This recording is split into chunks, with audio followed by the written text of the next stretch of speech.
ঘরোয়া রান্নার রেসিপিতে সকলকে জানাই স্বাগত। সকলে নিশ্চয়ই ভালো আছেন, সুস্থ আছেন। আমিও ভালো আছি। আজ আমি নিরামিষ বেগুনের রেসিপি নিয়ে চলে এসেছি। কিভাবে রান্নাটা করি, সাথে থাকুন। প্রথমে একটা বাটির মধ্যে নিয়ে নিচ্ছি 1 চামচ পোস্ত, 1 চামচ কালো সর্ষে, 2টো শুকনো লঙ্কা, 2টো কাঁচা লঙ্কা আর 6-7টা গোটা কাজু বাদাম নিয়ে নিচ্ছি। এটা এখন ভালো করে পেস্ট বানিয়ে নেব। আমি ভালো করে এটা পেস্ট বানিয়ে নিয়েছি। আর নিয়ে নিয়েছি 4টে কাঁচা লঙ্কা চিড়ে নিয়েছি। আর একটা বেগুনকে 4 টুকরো করে নিয়েছি লম্বে। আর এখন ভালো করে বেগুনগুলোতে নুন হলুদ মাখিয়ে নিয়েছি হাতে করে। কড়াটা গরম হয়ে গেছে, এখন আমি 3 চামচ সর্ষের তেল দিয়ে দিচ্ছি। তেলটাও গরম হয়ে গেছে, এবার আমি বেগুনগুলো তেলের মধ্যে দিয়ে দেব। বেগুনগুলো এখন ভালো করে আমি লাল লাল করে ভেজে নেব।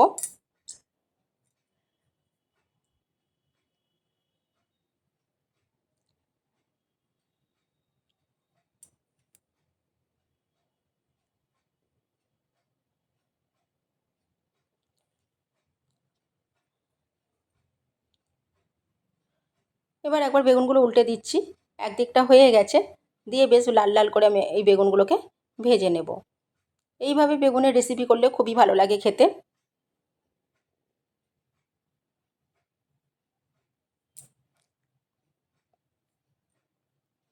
বেশ লাল লাল করে ভাজা হয়ে গেছে, এখন আমি বেগুনগুলো তুলে নিচ্ছি।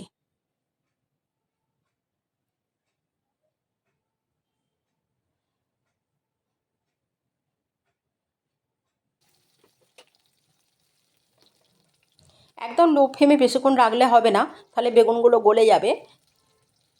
মিডিয়াম ফ্লেমে দিয়ে ভালো করে বেগুনগুলো ভেজে নিতে হবে, যাতে বেগুনগুলো না গলে যায়। বেগুনগুলো বেশি সেদ্ধ হয়ে গেলে ভালো লাগবে না, বেশ সুন্দর হবে একদম, সেইভাবে বেগুনগুলোকে ভাজতে হবে। এখন এবার এই বেগুনগুলো আমি তুলে নিচ্ছি, ভাজা হয়ে গেছে।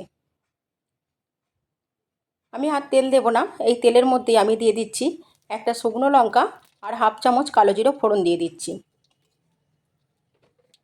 ফোড়নটা ভালো করে ভেজে নিয়েছি, এখন দিয়ে দিচ্ছি 1/2 চামচ হলুদ গুঁড়ো। এখন ফোড়নটা থেকে বেশ সুন্দর গন্ধ উঠে গেছে, এখন আমি দিয়ে দিচ্ছি যে মশলাটা পেস্ট করে রেখেছিলাম সেটা আমি দিয়ে দিচ্ছি। বেশ ভালো করে এখন কষিয়ে নেব মশলাটা।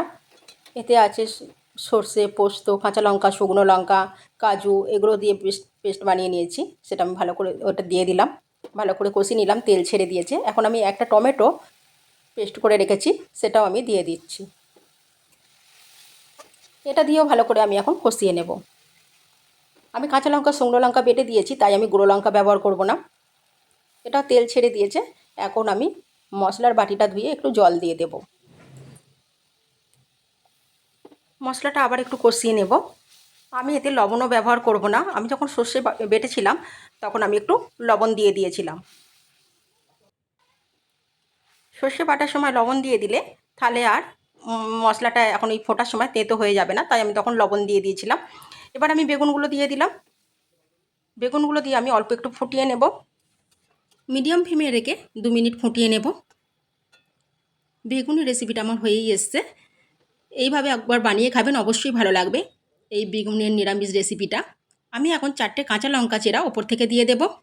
রান্নাটা আমার হয়ে গেছে, আমি এবার অফ করে দেব গ্যাস। অফ করে দিয়ে আমি 1/2 চামচ সর্ষের তেল ওপর থেকে দিয়ে দিচ্ছি। একবার এইভাবে বানিয়ে খাবেন, কেমন লাগলো কমেন্টে জানাবেন। যদি ভালো লাগে প্লিজ একটা সাবস্ক্রাইব করে দেবেন। আমি বেগুনের রেসিপিটা ঢেলে নিয়েছি, ঠিক এই রকম দেখতে হয়েছে। কেমন লাগলো জানাবেন। ভালো থাকবেন, সুস্থ থাকবেন, সাবধানে থাকবেন।